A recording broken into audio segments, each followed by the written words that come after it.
Eu sou a professora Márcia.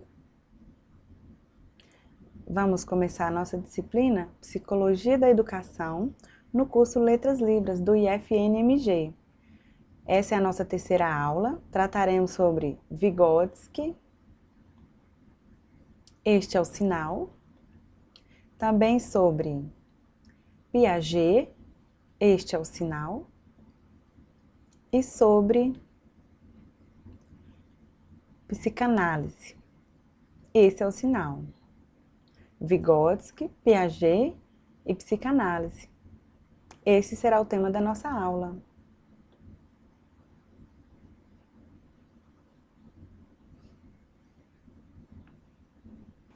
Nessa nossa terceira aula, trataremos aqui ainda sobre a unidade 2, sobre as interações. Lembra a respeito dos estudos de Vygotsky sobre o contexto social? Então, Vygotsky, que tem este sinal.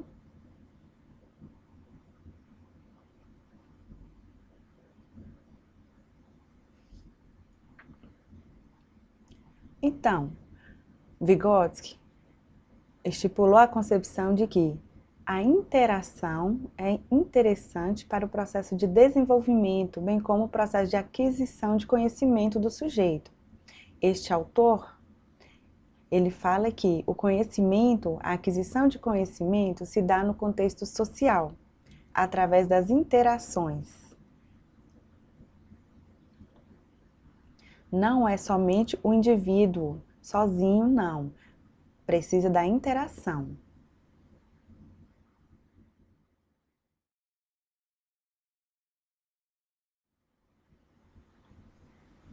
De acordo com a concepção de Vygotsky, temos aqui 3 princípios. O do eu como responsável pelo desenvolvimento. Vygotsky, 84, convidou algumas pessoas para analisar o processo de desenvolvimento, o jeito dessas pessoas. E com os estudos de Paulo Freire, 93, falou-se que o indivíduo ele não é autônomo, ele não desenvolve sozinho, ele precisa de outras pessoas nesse processo. Vygotsky, 84, ele fala das influências marxistas. E o que é isso? Que o processo de aprendizagem, de aquisição, se dá através da dinamicidade, das interações. Então, essas pesquisas reconhecem o indivíduo como ser de ação no contexto social, que age e se desenvolve assim, através de suas competências, desenvolvendo competências no contexto social, modificando o seu jeito, sua forma de raciocinar, criando opiniões. Isso através dos contextos sociais. O indivíduo ele é transformado. Uma outra concepção é de que nas relações de trabalho, no contexto social, segundo Vygotsky, 84, as pessoas, elas internalizam conhecimento através das interações, desenvolve o seu comportamento através de relações com seus pares. E cada um desenvolve a sua subjetividade através da influência que o rodeia, quer seja familiar quanto social. E essas relações, esses contatos estabelecidos com outras pessoas, é que fazem com que o sujeito se transforme. Então é assim que se dá essa ação. Ele constrói a sua fala, a sua forma de expressar, transforma a sua consciência, reconhece o mundo através de suas ações. E com isso, ele se desenvolve através de suas experiências. O aprendizado, ele não é dado, ele é construído, ele é desenvolvido de acordo com a teoria de Vygotsky. As pessoas, elas precisam sempre de interagir, de interação umas com as outras, para que possa se desenvolver. Por quê? As ações, os contatos com os demais é que fazem esse desenvolvimento. Uma outra concepção de Vygotsky é que a relação do sujeito com o outro, como se dá? Fala do controle. Piaget e Vygotsky falam desse autocontrole, dessa relação que em um determinado momento pode acontecer e que em um outro momento, dependendo do local onde a pessoa acessa, das influências que ele tem, pode se transformar. Então vai criar suas opiniões, vai concordar, vai discordar. Então ele vai se transformar, dependendo desses aspectos. E que o principal nesse contexto são as experiências no contexto social. E que essas relações da pessoa com a sociedade é que vai fazer com que ela se transforme. Ela irá acompanhar esse desenvolvimento. Então, esses autores, eles falam que o indivíduo ele não se transforma sozinho. Ele precisa de interação com seus pares para que seja transformado.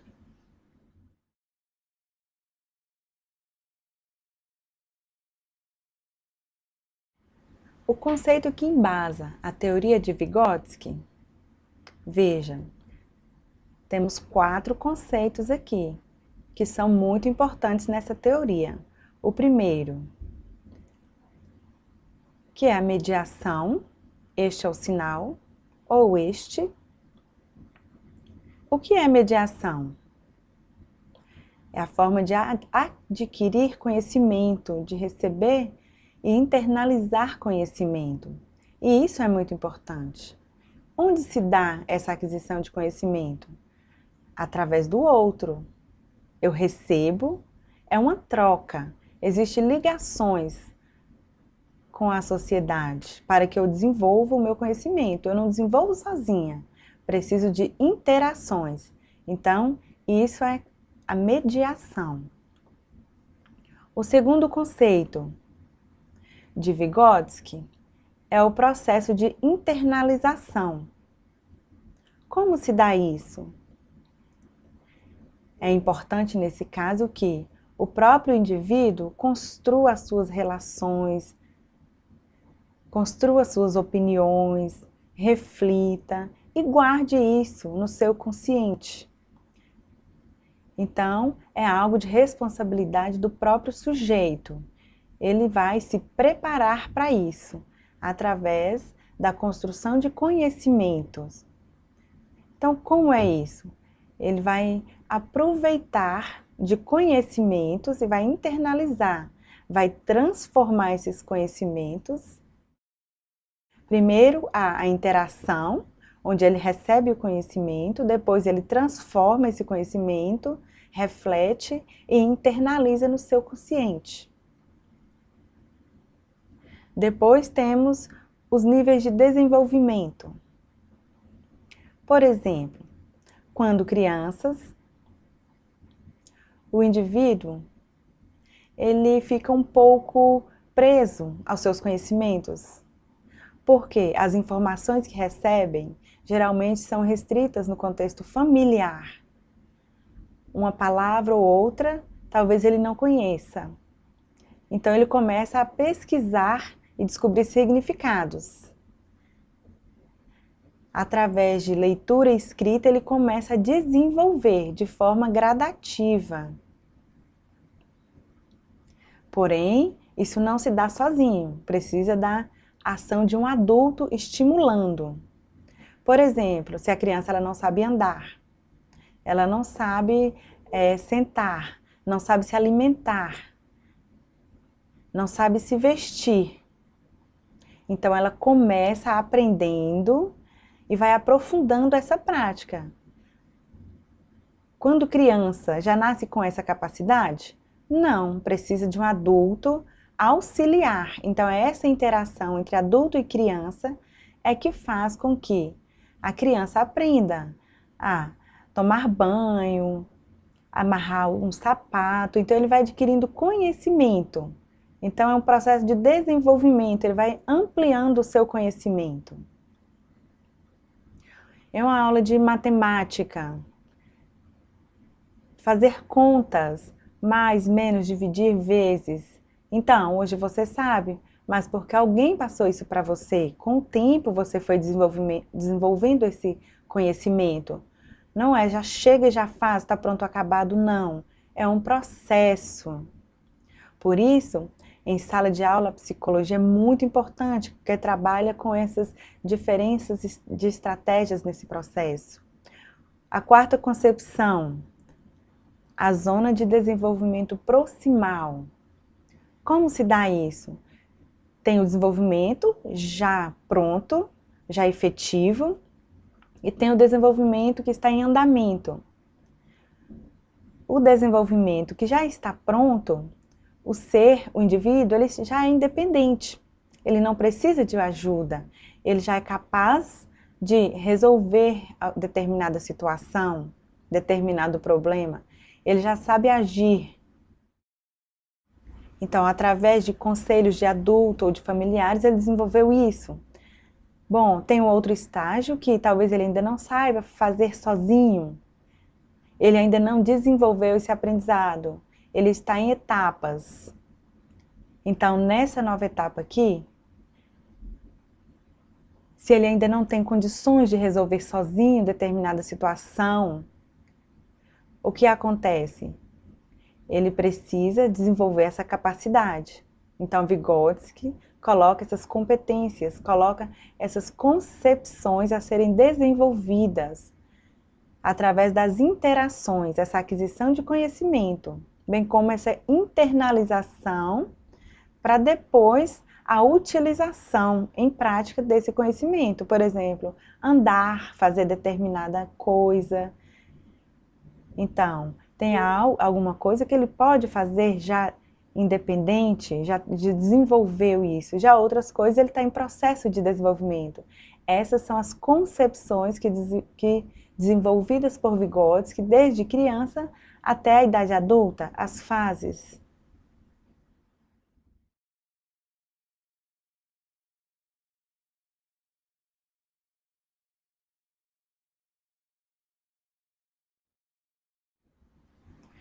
As interações, elas são muito importantes no processo de desenvolvimento.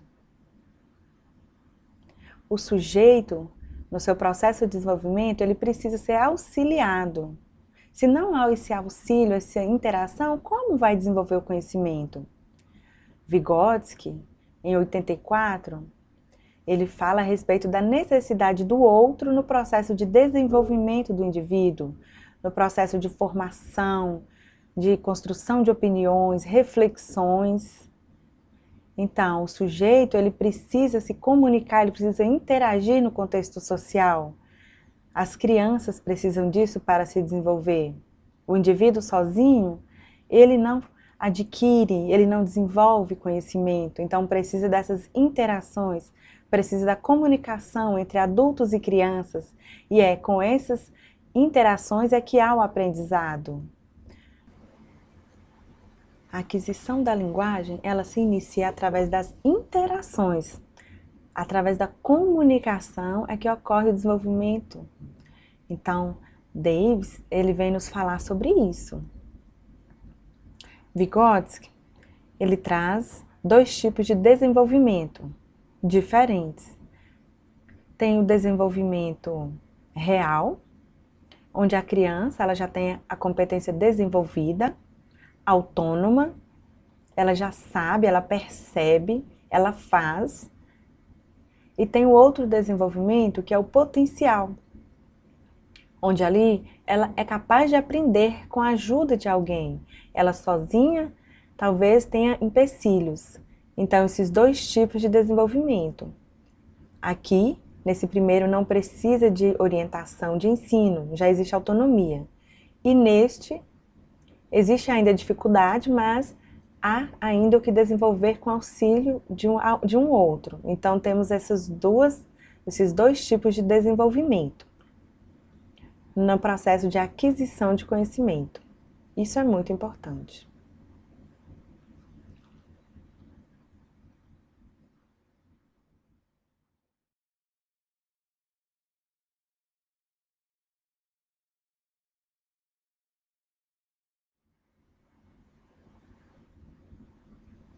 No contexto educacional, essa teoria influencia como? Então, nós temos aqui várias dúvidas. Qual é o papel? Qual é a responsabilidade do professor? Então, Vygotsky, com suas pesquisas e teorias, vem nos trazer estratégias de ensino no processo da sala de aula. Então, Vygotsky nos traz esse embasamento. Então, voltando aqui um pouquinho, na teoria de Vygotsky, nós percebemos que as relações são importantes para o processo de aprendizado. Ninguém aprende sozinho.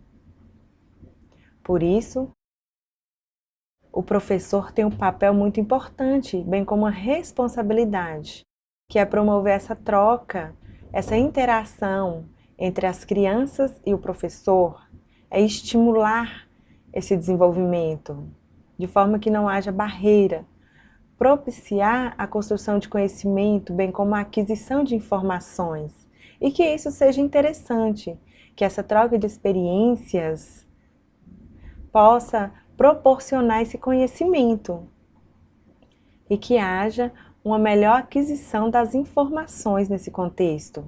Então, essa teoria de Vygotsky, ela é muito importante porque trata sobre essas relações entre professor e aluno no processo de aquisição de conhecimento e informações.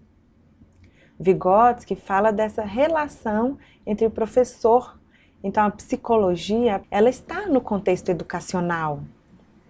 Ela precisa ser reconhecida, precisa ser mostrada as estratégias que trata prioritariamente das relações, das interações, e não como indivíduo, como aluno, sozinho. Outra coisa muito importante são as relações de grupo. As crianças, elas aprendem através dos grupos, isso de acordo com a teoria de Vygotsky. Então, é interessante que você perceba que as crianças, elas precisam ter contato com outros, com adultos, para que se modelem. Esse contato é que vai fazer com que a criança desenvolva. A criança surda, ela precisa se identificar com o adulto surdo para desenvolver a sua língua, o seu jeito. Então, a criança, ela precisa ter contato com o adulto e interagir com este, para que possa desenvolver o seu aprendizado. Sozinho, realmente é complicado. Precisa haver essa interação. Então, essa teoria vem mostrar isso, a questão do modelamento, do contato com o outro, para desenvolver essas interações, promovem a aquisição de conhecimento. Um outro ponto. O professor precisa estar se relacionando frente a frente com a criança, com o aluno. Precisa desse contato direto com seus alunos. Na sala de aula, precisamos de dinâmicas. O professor precisa de dinâmicas que promovam a interação entre grupos, entre alunos, e não atividades individuais, individualistas. A criança precisa estar inserida em grupo e se relacionar neste meio, pois assim terá experiências. Pois atividades, explicações individuais podem não favorecer esse aprendizado. É interessante focar, ter estratégias diferenciadas que favoreçam essa interação, de forma que a criança ela consiga se expressar, criar segurança nesse contexto, se expressar e não somente ficar focado em si mesmo. Então, essas interações são muito importantes no contexto escolar. A zona de desenvolvimento é muito importante. A zona de desenvolvimento proximal é que está ali próximo do desenvolvimento. Então, é este momento que deve ser proposta atividades enriquecedoras para que o aluno desenvolva e que tenha interesse. Propostas de atividades interessantes, que aprofunde cada vez mais na construção de conhecimento e que realmente haja desenvolvimento. Então, essas relações, segundo Vygotsky, são muito importantes.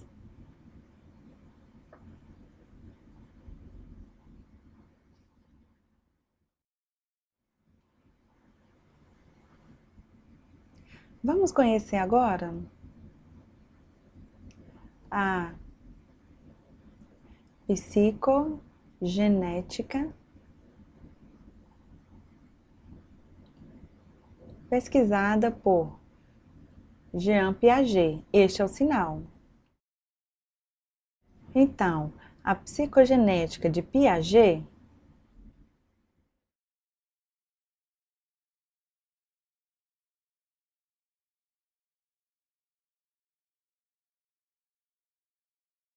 a base conceitual da teoria de Piaget. Vou mostrar para vocês. Piaget, junto com Cole, 99, página 87 e 88, ele vem mostrar sobre o desenvolvimento, os 3 tipos de desenvolvimento. Veja, temos 3 processos que embasam a teoria de Piaget. Temos a assimilação, que é a aquisição do conhecimento no contexto social, de significados. Nós internalizamos esse conhecimento. O segundo é a adaptação. Primeiro, assimilamos, depois adaptamos. Então, através das relações e das interações sociais, recebemos conhecimento, aprendemos, há uma troca e logo após adaptamos. Então, essa adaptação, ela ocorre depois da assimilação. Depois temos a acomodação. É a transformação, é o jeito. Então, a transformação de opinião, de forma. Então, nós temos esses 3 itens aqui que embasam a teoria de Piaget. A assimilação, a adaptação e a acomodação. Muito importante esses 3 fatos na teoria de Piaget.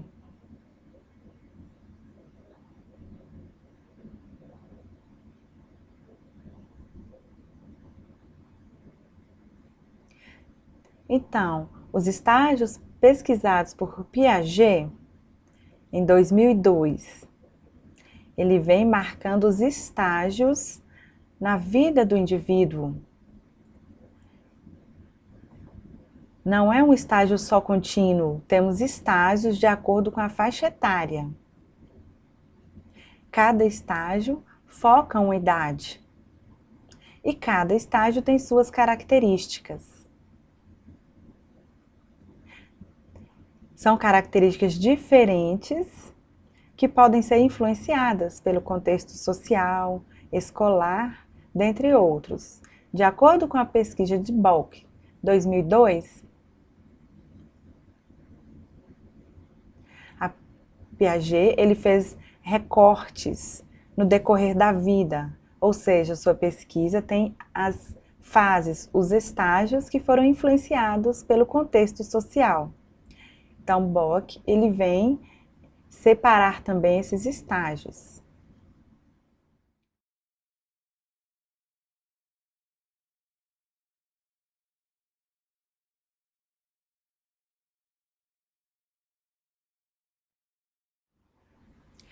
Temos os estágios propostos por Piaget. São 4, vejam. Temos 4 estágios que variam de acordo com a faixa etária. O primeiro é o sensório motor. Nesse primeiro estágio, está iniciando a vida, está começando a desenvolver a fala, a percepção visual, as reflexões. Então, é o bebê que está percebendo ainda o mundo através da visão. E isso de forma bem prática. Quando o bebê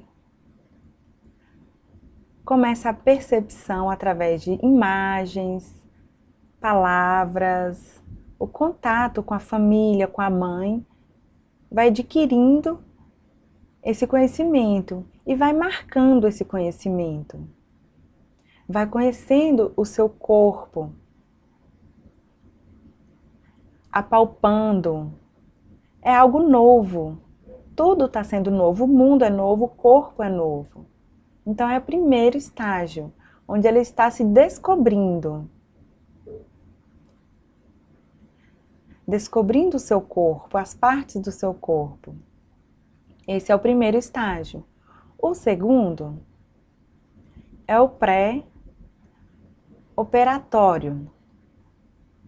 Nesse estágio, já há aquisição da linguagem. Já há a aceitação de regras. Ainda trabalha-se com a imagem. Mas aqui já começa a desenvolver competências de perceber o que é certo, o que é errado. Até então, no primeiro estágio, não há isso.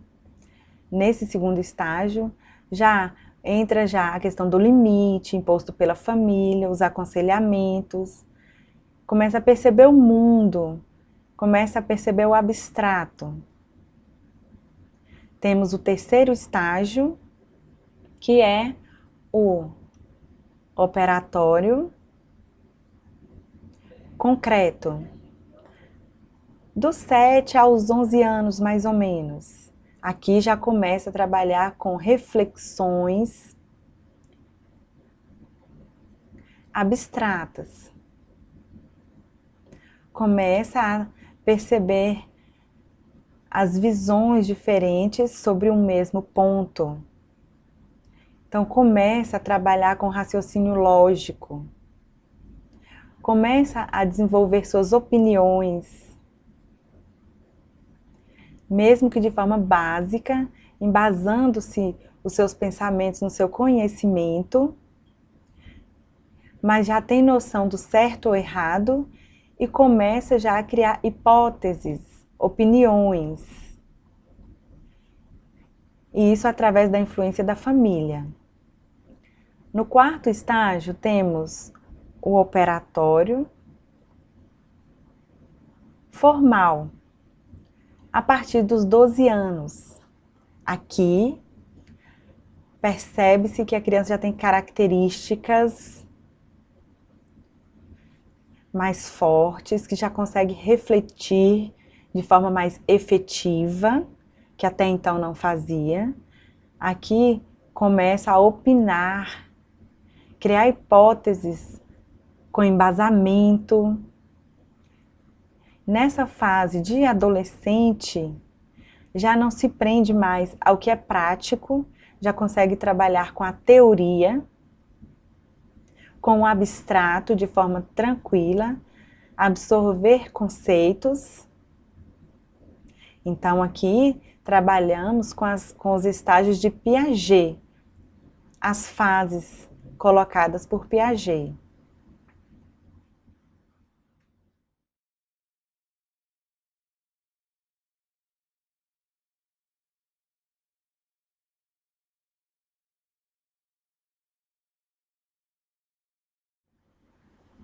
Psicanálise.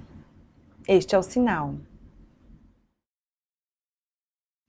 Qual a sua utilização no ensino, na educação?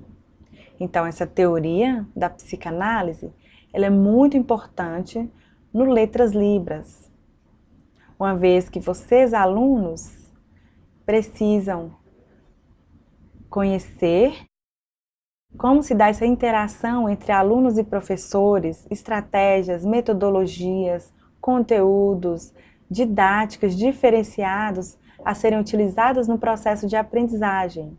Então, a psicanálise, ela vem mostrar isso.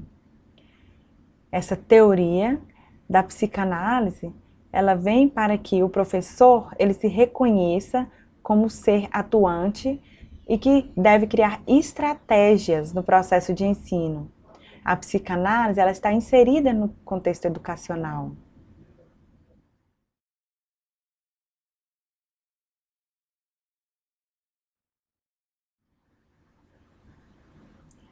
A psicanálise, em sua teoria, ela vem aprofundar a respeito da subjetividade do indivíduo, bem como suas características diversificadas. Porém, nossos estudos não irão aprofundar na psicanálise, não. O nosso interesse aqui é trabalhar com alguns conceitos que embasarão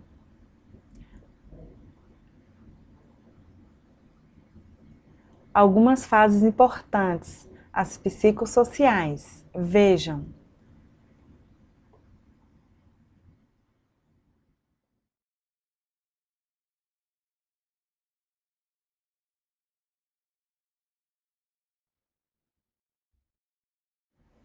O principal conceito no que tange o psicossocial é a forma de expressar. Temos aqui o primeiro, que é o instinto, que é onde a pessoa ela se interessa por algo, ela faz, ela se transforma, ela resolve. O outro, temos aqui o libido, está relacionado ao prazer, são as energias que nos impulsionam a abraçar, a gostar, a sentir, a ter sentimentos. Isso está relacionado à libido.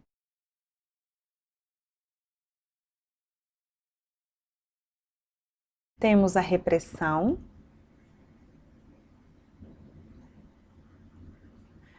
Neste, a pessoa se reprime, ela não se expressa por algum problema ou por algum trauma que tenha ocorrido, se silencia.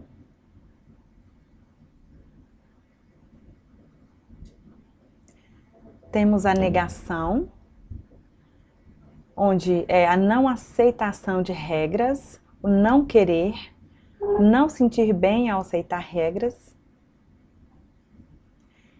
Temos aqui essas fases.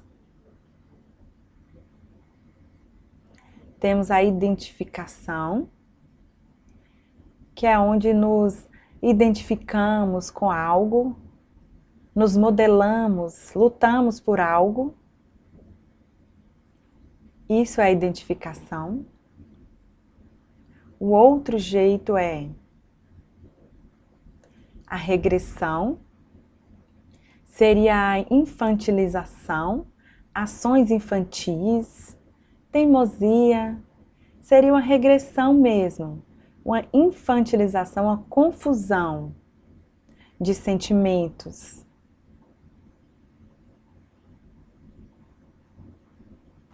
Sublimação. Aqui, o sujeito, ele é passivo. Ele aceita, ele se transforma, ele se adapta ao que é imposto. Ele não tem liberdade. É subordinado.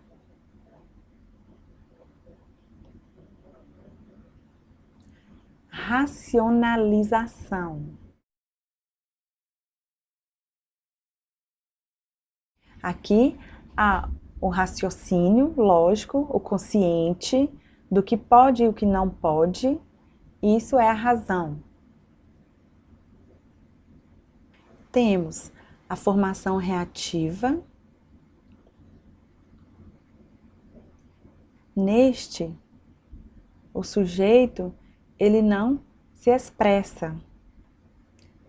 Ele não quer ter contato com o outro. Prefere ficar calado, guardar para si mesmo. Temos o outro, que é a agressão, onde pode ser uma agressão direta, uma fala, uma briga, uma discussão, ou mesmo agressão física. O que leva a pessoa a ficar angustiado, nervoso. E isso está vinculado à agressão. E temos a projeção. Neste, há uma cópia de um modelo, é modelagem, quer seja da roupa do outro, do jeito, do trabalho, é copiar o outro. Quer ser modelo daquilo que vê da família do outro, do jeito do outro. Então vive em prol de copiar o outro.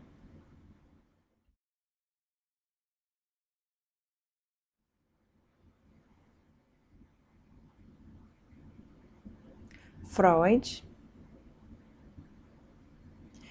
no contexto da sexualidade, ele vem desenvolvendo seus estudos desde a fase do indivíduo bebê até adulto.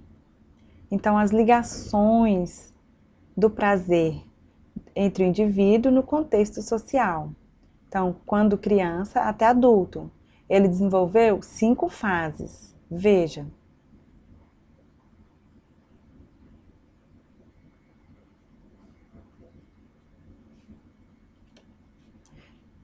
A fase oral, que é de 0 até 1 ano. Então, quando bebê,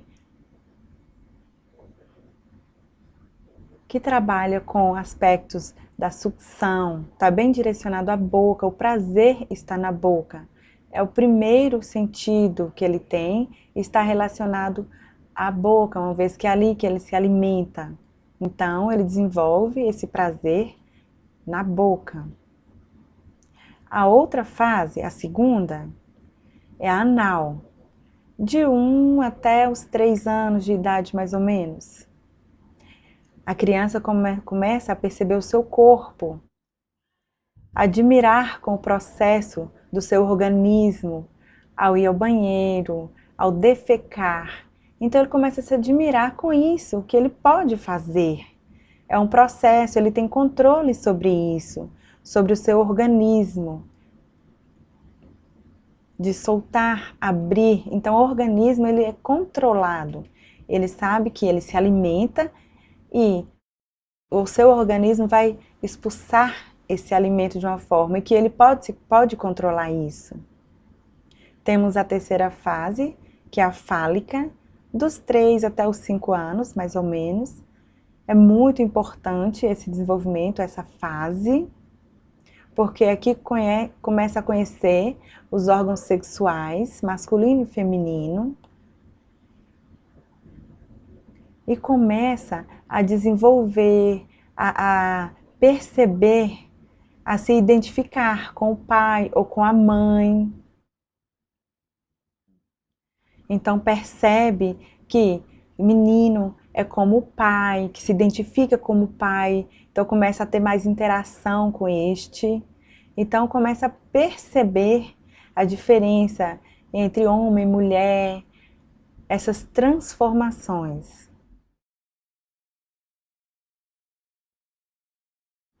Temos a fase da latência, que se dá a partir dos 5 anos. Aqui começa a se expressar de forma que involuntária, começa a interagir com outras pessoas e a conhecer o outro, fazer amizades, iniciar a vida esportiva. Essa é a fase da latência, que se dá através das interações e relações sociais. A última é a fase genital. Aqui inicia na adolescência e vai até a fase adulta. Aqui começam as relações, os namoros, começa a se perceber, a ter desejos, sonhos, paixões, vontades, e já percebe a diferença entre amizade. Então, a consciência ela já vai se modificando, já vai se identificando, já começa a ter prazer nas relações para com o outro, no namoro, nas relações sexuais. Essa é a fase genital. Então, essas fases estabelecidas por Freud tratam sobre a sexualidade. Então, temos as fases que vão evoluindo, assim como o desenvolvimento do indivíduo, cada um com sua característica.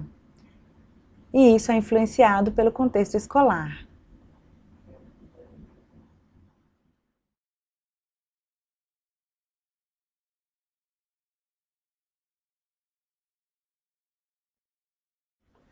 Então, a psicanálise, no contexto educacional, é muito importante, porque vai auxiliar o desenvolvimento do aluno. E isso é importante, essas relações são importantes no contexto educacional. O direito do aluno e até mesmo a forma de cobrar. Então, a psicanálise, ela vem fortalecer o desenvolvimento das crianças, uma vez que essas poderão opinar, abrir suas mentes, não ter preconceito, se conscientizar da sua identidade. E isso segundo Coutinho e Moreira, 1997. Então, estudamos aqui a nossa terceira aula, psicanálise. Então, aqui tratamos sobre a questão da importância da psicanálise para você como futuro professor, para que você cuide do seu aluno e cuide de você também. Cuide da sua saúde, da sua autoestima. Não podemos ficar tristes, ficar por baixo, sentir ruim nesse processo. Devemos cuidar de cada um. Somos profissionais, devemos reconhecer as nossas competências e melhorá-las. Então, aqui nesses estudos da psicanálise, percebemos a importância para vocês como futuros professores. Até a próxima aula, até a próxima videoaula. Tchau!